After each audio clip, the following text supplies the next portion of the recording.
Здравствуйте, уважаемые зрители YouTube и подписчики нашего канала. С вами Живи не ленясь. Хотим у себя на даче установить елку. Елка будет не совсем обычная. Делать ее будем из обрезка виноградной лозы. Вот уже начали ее скручивать. Сам каркас будет из арматуры, проволоки. Ну и добавим немного веток. Как мы это крутили, сейчас покажем.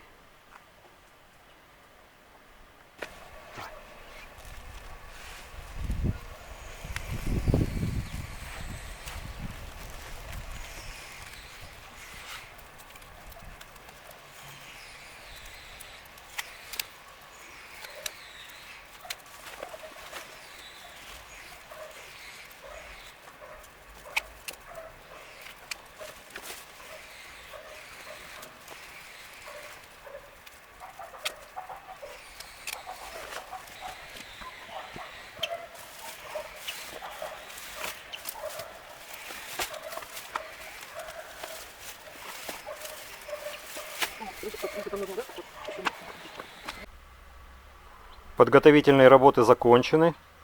Намотали 35,5 метров.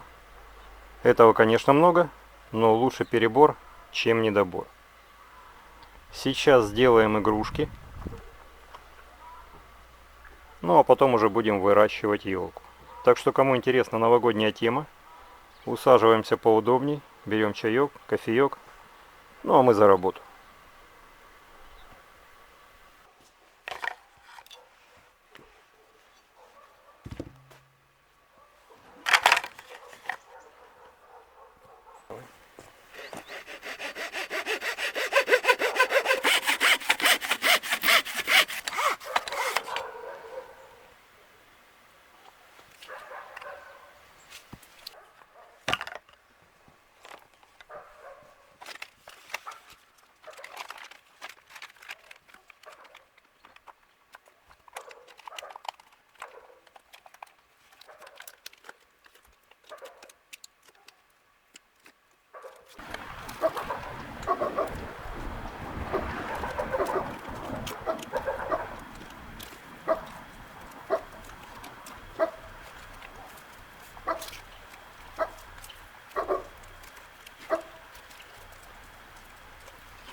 Вот и все. Елка готова, игрушки на месте, праздники уже на подходе. Как оказалось, 35 метров было мало из-за большого диаметра внизу. Пришлось домотать еще метров 15. Что ж, уважаемые зрители, поздравляем всех с наступающими праздниками. Желаем счастья, здоровья и мирного неба над головой. Всего доброго, до новых встреч!